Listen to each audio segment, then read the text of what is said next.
E o que pensam os vênetos sobre Giuseppe Garibaldi? Esse aqui é um vídeo que eu queria fazer aí já faz algum tempo, porém eu fui, né, fazendo outros vídeos e era uma questão mais delicada, na verdade é uma questão delicada, e eu acabei não fazendo esse vídeo, mas agora aproveitando que teve um comentário aqui de um inscrito que ele pede o que os vênetos, né, pensam a respeito aí sobre o Garibaldi, então eu pensei, por que não, né? A gente pode falar um pouco sobre isso e eu acho que é uma visão um pouco conflitante entre o pensamento de muitas pessoas, muitas pessoas que têm ascendência italiana no Brasil e as pessoas lá na Itália, né? Principalmente os vênetos. E eu acredito que também os sulistas, né? As pessoas do sul da Itália, eu acredito que essas pessoas também têm uma visão um pouco diferente da nossa, né? Da nossa aqui.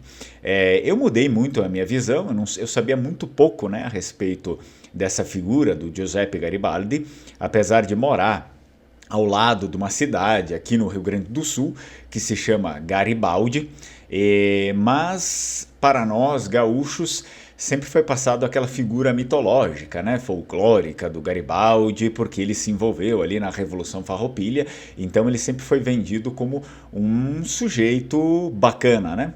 Alguém que estava querendo ajudar os gaúchos, querendo ajudar o Rio Grande do Sul, porém a gente sabe que existem aí algumas camadas, né, da história que naturalmente ela acaba não sendo contada porque não há interesse de se contar isso para as pessoas, e eu fui descobrir melhor isso quando estava no Vêneto e obviamente um pouquinho antes também, né, estudando a história vêneta, mas quando estava lá no Vêneto e quando eu comecei, bem dizer, né, o contato com as pessoas de lá, aí sim eu começo a entender algumas coisas a mais sobre essa figura aqui tão polêmica, né? Essa figura icônica que é o senhor Giuseppe Garibaldi. Então fica no vídeo até o final, eu vou trazer algumas informações relevantes, obviamente, que costuram não só a figura do Giuseppe Garibaldi, mas também o ressurgimento, né? A unificação da Itália, quem fez, para quem o fez e por quê fizeram. Fica no vídeo até o final. Eu já peço para você curtir, para se inscrever no canal e deixa aí um comentário, pode ser um emoji, qualquer coisa, porque você ajuda o canal, né? Canais que não tem nenhuma interação ou tem pouca interação, eles geralmente são pouco sugeridos para outras pessoas. Portanto, se você acredita que essa é uma pauta interessante que outras pessoas que tenham ascendência também italiana, essas pessoas comecem a saber a respeito disso, eu acho que seria interessante você deixar o seu comentário aí, porque essas pessoas vão começar também a ver esse vídeo ali na linha do tempo delas. Muito bem, eu sou Fernando Menegatti, esse aqui é o canal Lenguamar e você já está convidado para fazer parte da nossa comunidade aqui, obviamente. Eu deixo aqui também um link que é possível você entrar lá no grupo do Lenguamar e receber atualizações, né, aqui do canal e outras coisas, e depois eu também mando um link lá aberto de discussões, principalmente se você é vêneto, né? Daí o link aberto é para as pessoas que têm ascendência vêneta. Vamos lá então, o que acontece? Para retratar um pouco melhor sobre essa figura aqui, sobre o Garibaldi, eu achei muito bom ir, digamos, para aquilo que é dito dele lá, né? Eu conversava com as pessoas lá no Vêneto, eu converso, enfim, porém, quando eu estava lá, principalmente, quando me levavam para conhecer as coisas, esse nome volta e meia surgia como uma péssima lembrança, né? Algo muito ruim que deveria ser desmascarado, né? Que deveria ser repudiado por todas as pessoas na Itália. Então, meio que era essa a visão que eles tinham lá, e ainda hoje, quando eu falo, quando existe o assunto, né? Quando vem à tona o nome Garibaldi, eles realmente acabam, digamos, renegando, né? Repudiando essa figura de um modo muito intenso.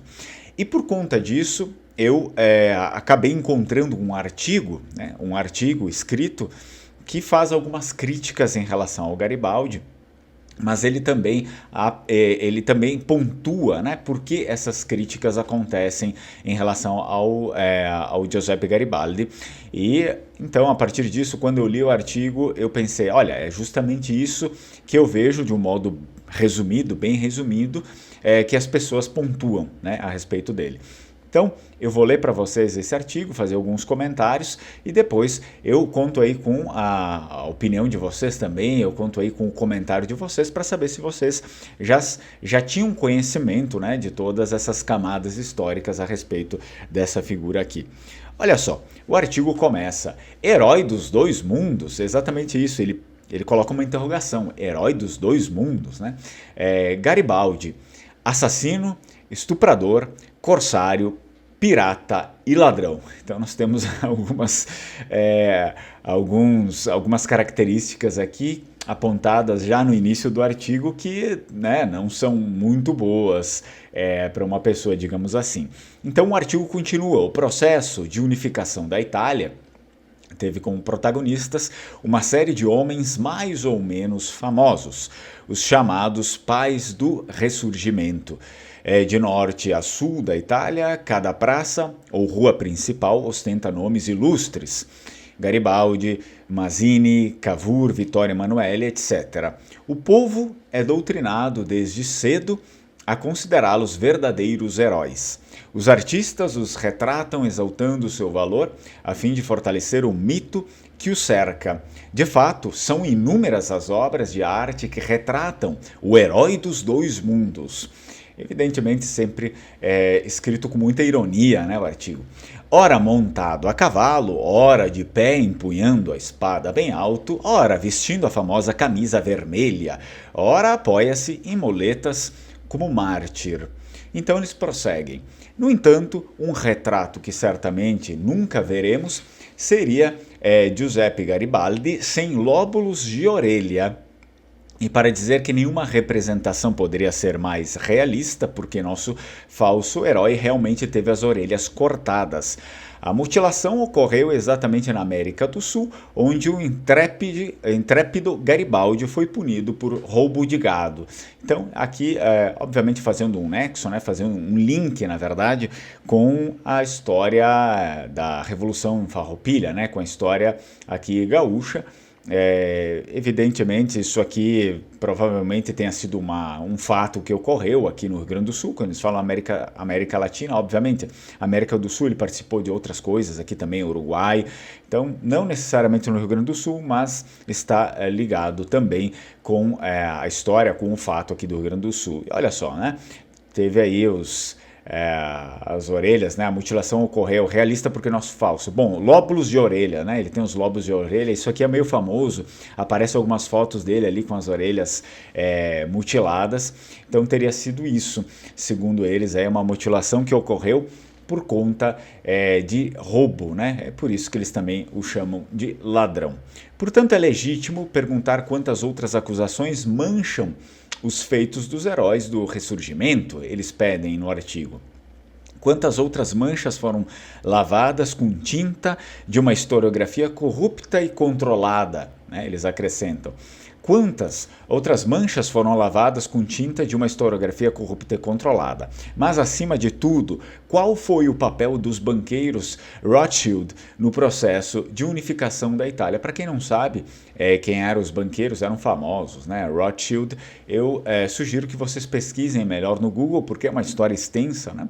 Mas pesquisem melhor no Google sobre a história aqui dos Rothschild.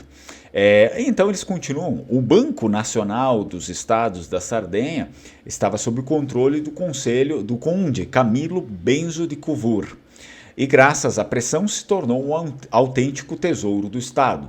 Na verdade, foi o único banco a emitir uma moeda feita de simples desperdício de papel. Inicialmente, a reserva de ouro era de apenas 20 milhões, mas essa soma logo desapareceu porque foi reinvestida na política belicista dos Savoias.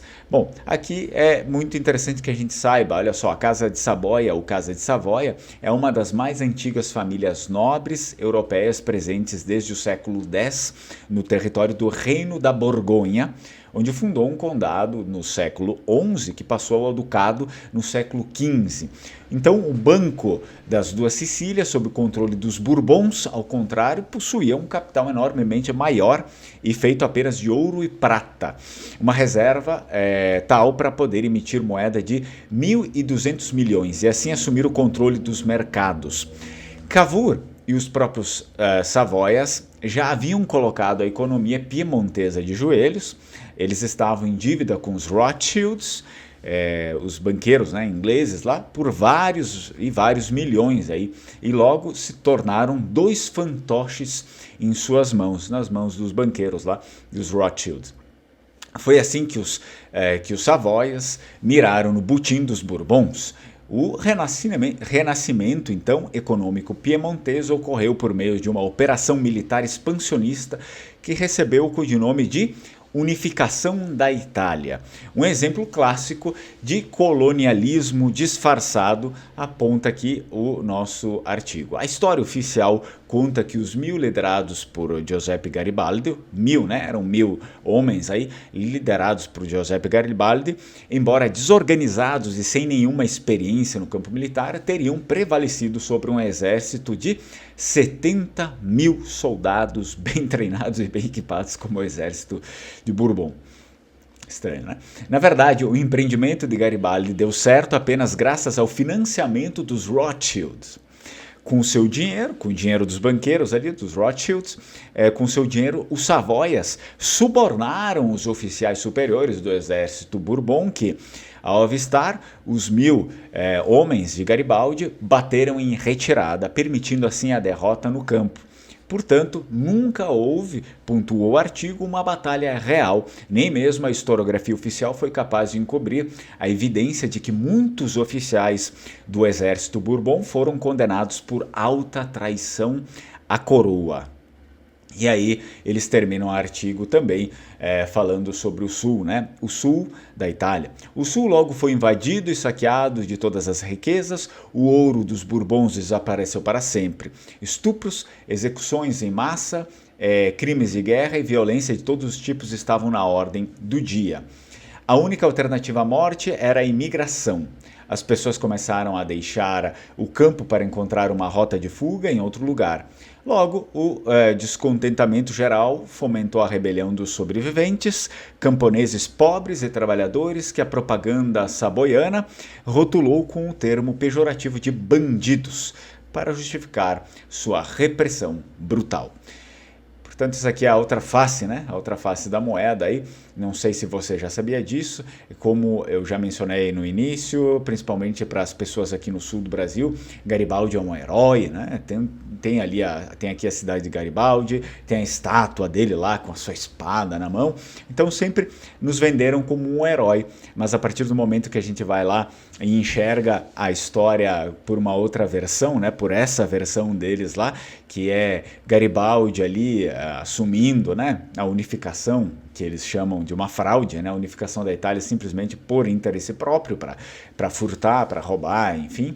Então, as coisas, a visão começa a mudar um pouquinho. Me deixa aí nos comentários o que você acha sobre isso, você já sabia, se você tem mais detalhes a adicionar também, é muito bom, porque daí outras pessoas chegam aqui no canal, assistem o vídeo, às vezes vão ali dar uma olhada nos comentários e sempre é muito bom. Conhecimento demais nunca é ruim, né, pessoal? Então, eu agradeço vocês, já deixo aqui também, menciono que nós vamos ter a nossa Masterclass com o professor lá do Vêneto sobre a história territorial e arquitetônica de Veneza no dia 8 de julho, se não estou enganado, tá, pessoal? Dia 8 de julho, só vou dar uma conferida aqui.